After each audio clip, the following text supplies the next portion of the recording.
Okay, praise the Lord, hallelujah. प्रभु यीशु मसीह के मधुर नाम में आप सभी को प्रेमी सलाम। जैसे कि आप सुन रहे हैं राष्ट्रीय जय यीशु मानव सेवा, और एक बात आपके सामने लेकर आता हूं। लगातार हमारे सामने सोशल मीडिया के ऊपर वाला वीडियो मेरे पास पहुंचता चला जाता है। जैसे कि सोशल मीडिया के ऊपर मसीह समाज को और पास्टरों को धमकी के ऊपर धमकी दी जा रही है। मैं आज बताना चाहता हूं, जैसे कि ज्योति शर्मा के विषय में मैं वीडियो नहीं बनाऊंगा करके कुछ दिनों पहले मैंने बोला था ज्योति शर्मा को, है ना। वो चुप हो गई थी, इसलिए मैंने बोला ठीक है, कोई बात नहीं, आपका वीडियो मैं नहीं बनाऊंगा, ऐसे मैंने बोला था। लेकिन मजबूरन हमें और वीडियो बनाना पड़ रहा है, क्योंकि वो खुलेआम आ चुकी है और मसीह सेवक सेविका को, पादरियों को मारने के लिए कहते हैं कि छत्तीसगढ़ के अंदर अगर कोई पकड़ा गया धर्म परिवर्तन करते हुए तो हम मारेंगे, टोकेंगे, ठोकेंगे बोल रही है। तो देखते हैं, उसका वीडियो भी हम आपके सामने रखेंगे, है ना। चलो देख लीजिएगा, आगे उसका वीडियो मैं आपके सामने रखना चाहूंगा। वो क्या बोलती है, उसके बाद में हम बातें आगे और बढ़ाने के लिए कोशिश करेंगे। तो आइए देख लेते हैं और सुन लेते हैं। ईसाई मिशनरियों का भी षड्यंत्र चल रहा है धर्मांतरण का, तो धर्मांतरण भी राष्ट्रांतरण है। बिल्कुल, धर्मांतरण में भी वहाँ अब महिलाओं को और लड़कियों को ही, जहाँ भी हम धर्मांतरण रोकने के लिए जाते हैं, जहाँ पर इन लोग चंगाई सभा करते हैं, तो हिंदू ही महिला बैठे रहती हैं और 2-3 ही पुरुष वर्ग उनके होते हैं, जो फादर पादरी जो बोलते हैं वो बैठे रहते हैं। तो हम आजकल धीरे धीरे वो भी करते जा रहे हैं, लेकिन उसमें भी थोड़ा सा अभी छत्तीसगढ़ में हम धर्मांतरण मुक्त छत्तीसगढ़ का जो नारा चला के रखे, हमारे सभी छत्तीसगढ़ के भाई लोग हैं जो इसमें लगे हुए हैं, तो थोड़ी कमी आई है, थोड़ी कमी 1% बोल सकती हूँ, धर्मांतरण में भी कमी आई है। क्योंकि जो पादरी लोग हैं, अब छत्तीसगढ़ में अगर हमको चंगाई सभा या धर्म परिवर्तन करते दिखते हैं तो हम तो सीधा बोल चुके हैं कि अगर हमें धर्मांतरण करते मिले तो रोकना और टोकना तो हमारा काम है नहीं, सिर्फ ठोकना काम है। रोको, टोको और ठोको, तो रोकना और टोकना मैंने छोड़ दिया है, सिर्फ ठोकने का काम करती हूँ। तो इसलिए पादरी और नन घबराते हैं, थोड़ा अब कमी कर दी है छत्तीसगढ़ में। इसके पीछे जो धर्मांतरण हो रहा है या लव जिहाद हो रहा है, कहीं न कहीं इसके पीछे नेताओं का हाथ तो नहीं है? नहीं, इसमें मतलब अभी तक, मतलब कहने का मतलब ये है, कहने का मतलब ये, अभी तक तो ऐसा हमको नहीं लगा है। नहीं, मतलब कहने का हमारा ये है कि अगर राजनेताओं में दृढ़ इच्छा शक्ति होती, भारत के लोगों के प्रति, वोट बैंक की राजनीति नहीं होती, तो ये न इस्लामिक जिहादी हमारे सामने आते हैं और न ये ईसाई मिशनरी वाले। हाँ, वो इनमें इच्छा शक्ति की कमी है कि वो कानून नहीं ला रहे हैं। अगर हमारे नेता केंद्र हो या राज्य हो, अगर ये कानून आ जाता है तो लव जिहाद और धर्मांतरण दोनों बंद हो सकता है, अगर कड़ा कानून बने तो ये आपका कहना सही है कि इसमें नेताओं का कहीं ना कहीं हाथ है, मैं स्वीकार करती हूँ। इच्छा शक्ति नहीं है, इच्छा शक्ति नहीं है, पार्टियां कोई भी हो, बिल्कुल, चाहे भाजपा हो, कांग्रेस हो, उनको वोट से मतलब है। उन्हें वोट से मतलब है, भारत की जनता से नहीं, भारत की संस्कृति से मतलब नहीं। बिल्कुल सही। हाँ, तो आपने देखा कि ज्योति शर्मा का कहना है कि जहां भी चंगाई चमत्कार सभा लगेगी, है ना, वहां पर हम ठोकेंगे और होने भी नहीं देंगे। ऐसा बोल रहे कि मतलब धर्म परिवर्तन नहीं होने देंगे करके इसका कहना है। तो एक और वीडियो आपके सामने मैं लाना चाहूंगा, जहां पर फौजी लोग, है ना, जो देश के रक्षक है, वो फौजी लोग भी परमेश्वर की आराधना स्तुति कर रहे हैं, है ना। तो उन लोगों को ज्योति शर्मा रोक कर दिखाना चाहिए, है ना। तो आइए उस वीडियो को भी हम आपके सामने पेश करेंगे। तो आइए देखते हैं।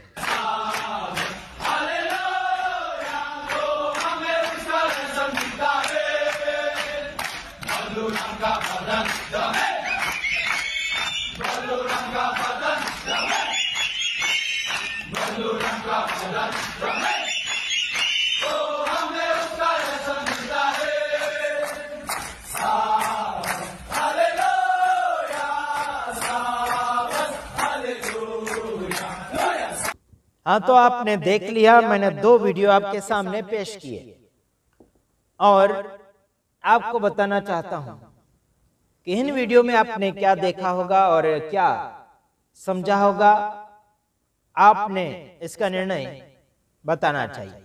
ज्योति शर्मा एक वीडियो में बोलते हैं कि मारेंगे ठोकेंगे, है ना, इसका काम है मारना, ठोकना, तोड़ना, टोकना, है ना, और ये खुलेआम रोड के ऊपर खड़ी होकर मीडिया वालों को बोल रही है।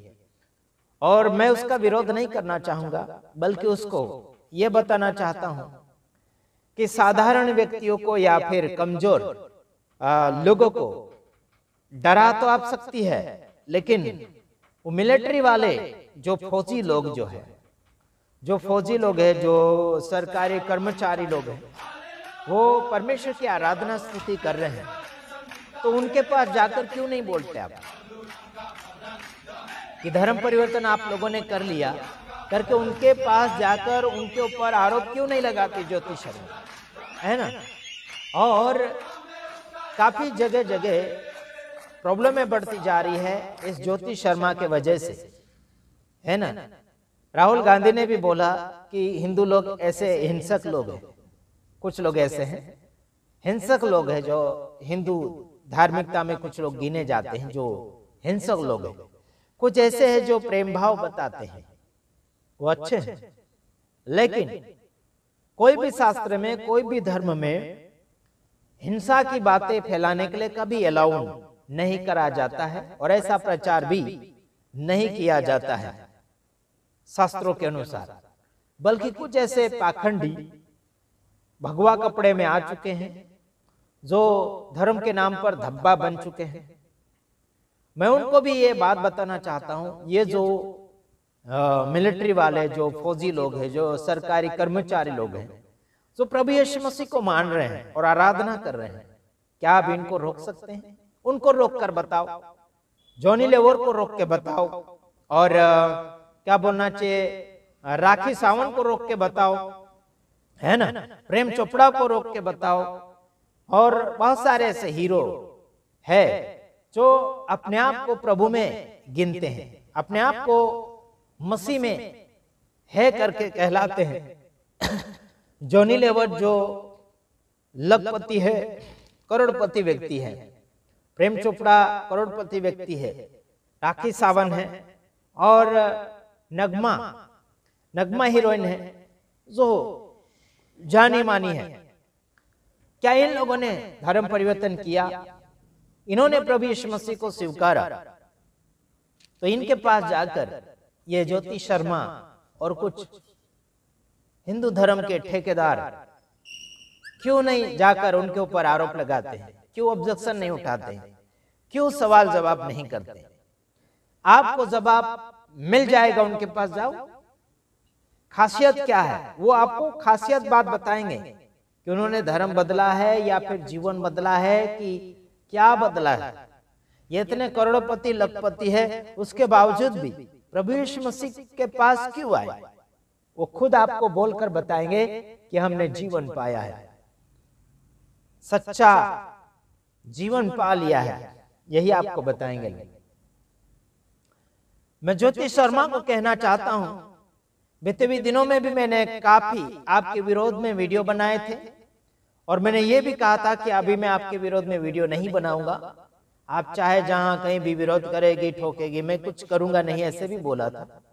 लेकिन मैं क्या बोला था वहां ये भी समझना है। जहां पर गंदगी कर रहे हैं, जहां पर गलत सिखा रहे हैं, जहां पर लोगों को गुमराह कर रहे हैं, ऐसे मसीह लोगों के पास जाकर आप वार्तालाप कर सकते हैं, बातचीत कर सकते हैं। आप ठोकते हैं, क्या करते हैं, उससे मेरा कोई लेना देना नहीं।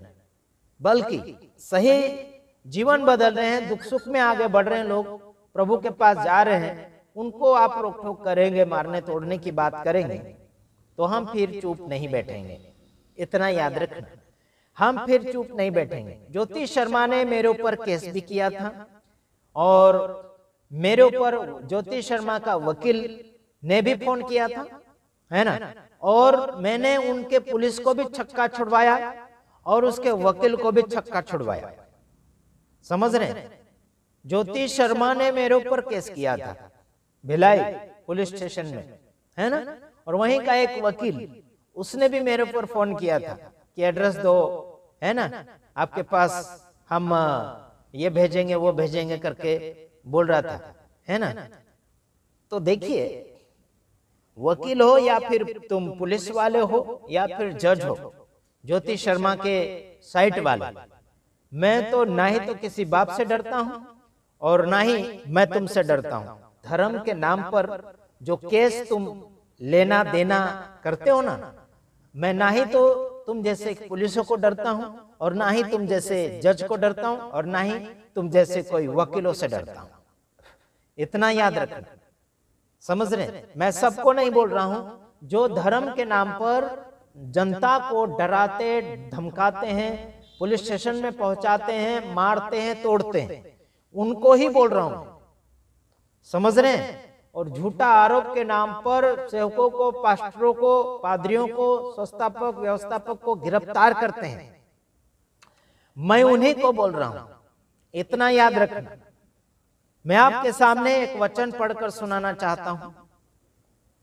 ये लोग क्यों आते हैं, ऐसे गद्दारी जो करते हैं ना। यूहन्ना 10 अध्याय उसका 10 वचन में लिखा गया है, चोर किसी और काम के लिए नहीं परंतु केवल चोरी करने और घात करने और नष्ट करने को आता है। चोर किसके काम के लिए आता है? गलत शिक्षा देने वाले, गलत मार्गदर्शन बताने वाले, गलत सलाह देने वाले, ये चोर लोग हैं। मारठोक करने वाले, धर्म के नाम पर मारठोक करने वाले, जीवन को टेढ़ा मेढ़ा घुमाने वाले, ये सब चोर लोग हैं। ये शैतान की गिनती में गिने जाते हैं। समझ रहे मेरे भाइयों बहनों, जो भी चोर आता है वो नाश करने आता, घात करने आता, तोड़ने फोड़ने मारपीट करने आता, वो चोर है। चोर भले कोई भी हो, लेकिन वो मारने तोड़ने ही आता है। समझ रहे हैं? शैतान हो गया, वो भी मारने तोड़ने घात करने नष्ट करने आता है। आजकल गलत शिक्षा वाले, गलत प्रचार वाले और जो गुमराह करने वाले, अलग अलग प्रकार के जो धार्मिक भगवे कपड़े में आकर मसीह समाज को या फिर आम जनता को मारते पीटते हैं, वो चोर लोग हैं। सीधा और सिंपल बात आपके सामने मैं रख रहा हूं मेरे तमाम भाइयों बहनों। जब यीशु इस संसार में आए थे तो लोगों को सही मार्गदर्शन देने आए थे, उनको जीवन देने आए थे, वो भी बहुत तायत का जीवन देने आए थे।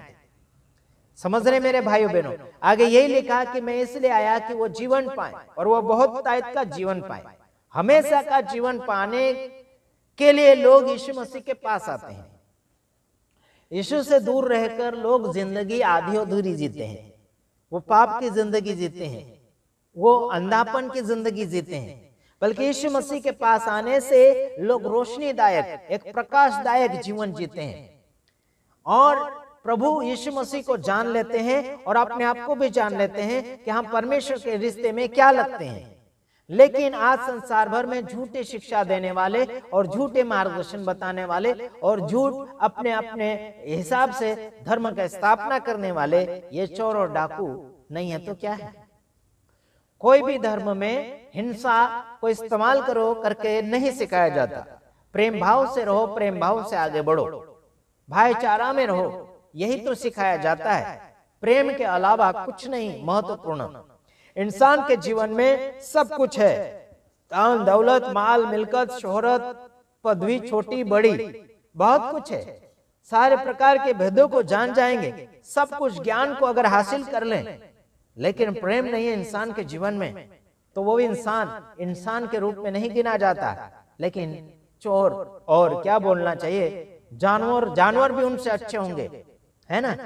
इस शैतान का रूप धारण करके आज इंसानों को इंसान काट रहा है, इंसानों को इंसान मार रहा है, इंसानों को इंसान बर्बाद कर रहा है, इंसानों को इंसान नफरत कर रहा है। जाति के नाम पर भेदभाव, धर्मों के नाम पर भेदभाव, काला गोरा के नाम पर भेदभाव, है ना, उच्च नीच के ऊपर भेदभाव, पदवी छोटी बड़ी के ऊपर भेदभाव। ये क्या हो रहा है यार? भारत देश को सुकून से आगे बढ़ाओ, भारत देश को बड़े प्यार और मोहब्बत के साथ भर दो, लेकिन आज हिंसा के ऊपर हिंसा बढ़ती चली जा रही। किसके ऊपर आरोप लगाएं यार? जो गलती करेगा उसके ऊपर गलती का आरोप तो लगेगा।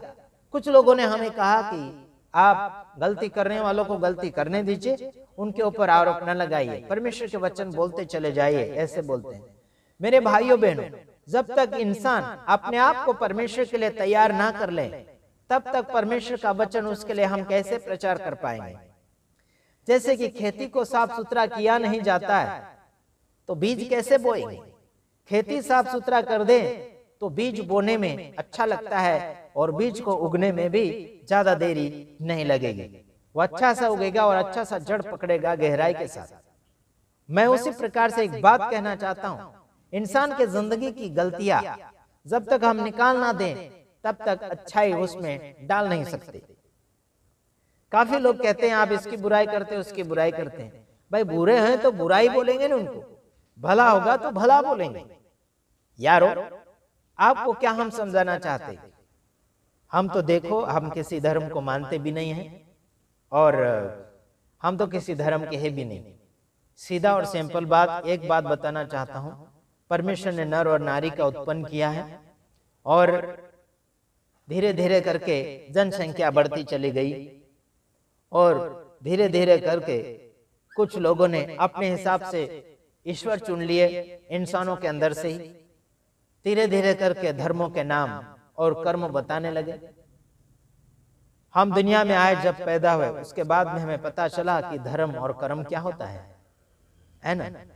जब हमने छानबीन करना शुरू किया कि धर्म का मालिक कौन है, तो धर्म का मालिक नहीं मिला हमको, इंसान मिले, वो भी कठपुतली के समान। वो अगर मर गया तो बात खत्म।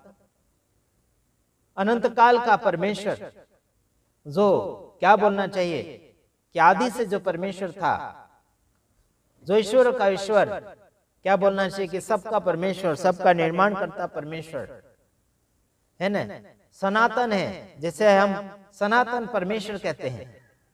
जिसे कुछ लोग सनातन धर्म के नाम पर कुछ लोग नारे लगाते हैं, लेकिन हम आपको बताना चाहते हैं जो सनातन परमेश्वर है, क्या उससे बढ़कर कोई सनातन हो सकता है?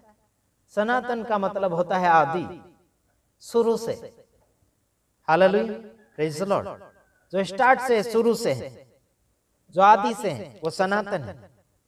क्या ईश्वर से बढ़कर कोई सनातन हो सकता है? कोई नहीं। ना ही कोई इंसान सनातन है और ना ही कोई सृष्टि सनातन है। सबसे बढ़कर पहला सनातन है ईश्वर, जिसको हम सृष्टिकर्ता परमेश्वर यहोवा कहते हैं। हालेलुया। और वही यीशु मसीह है और वही खुदा है। उसी के नाम पर सब कुछ चलता है, सांसें भी उसके नाम से चलती है। तो आप दूसरे के सामने झुकने और झुकाने की बात क्यों करते हैं? मत करो ऐसे।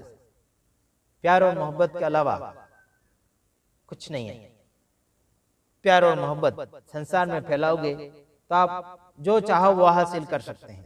प्रेम भाव से, मारपीट से, दंगाबाजी से, गुंडागर्दी से, गद्दारी से कुछ हासिल नहीं होगा। जो है वो भी नाश होता चला जाएगा और आपको डर भी लगने लगेगा, है ना। अकेले घूम नहीं पाओगे, साथ में कोई साथियों को या फिर कुछ बॉडीगार्ड किराए के टट्टू को लेकर घूमोगे, है ना। तो देखिए आगे की ओर बढ़िए, प्रभु आप सबके साथ है। सलामत रहिए। धर्मों के नाम पर लड़ाई झगड़ा करने से आपको कोई स्वर्ग हासिल होने वाला नहीं है। अलग अलग धर्मों का स्वर्ग नहीं है, समझे मेरे भाइयों बहनों। एक ही स्वर्ग है जिसमें लोगों को दाखिल किया जाएगा, लोगों को मिलेगा, ठीक है। और उसका मालिक यहोवा परमेश्वर है ना। और अधिकार यीशु मसीह को दिया गया है। स्वर्ग और पृथ्वी का अधिकार यीशु मसीह को दिया गया है। तो उस अधिकारी से रिक्वेस्ट कीजिए, उससे माफी मांग लीजिए और उसके सामने आगे बढ़िए, तब जाके प्रभु आप सभी को सलामत रखेगा। God bless you. हम दूसरे वीडियो में आएंगे, लेकिन इतना याद रखना, छत्तीसगढ़ के अंदर हंगामा मचाना बंद कर दो, वरना हम किसी की बाकी नहीं रखेंगे। पुलिस वाले की बाकी नहीं छोड़ेंगे, जज को बाकी नहीं छोड़ेंगे, और क्या बोलना चाहिए, जो हिंदू धर्म के नाम पर जो धब्बे बन चुके हैं, ज्योतिषर्म, हम किसी को बाकी नहीं छोड़ेंगे, ठीक है। ये तो टेलर है, पिक्चर अभी बाकी है। हम दूसरे वीडियो में आएंगे, तब तक ले आपसे विदाई चाहते हैं। आमीन।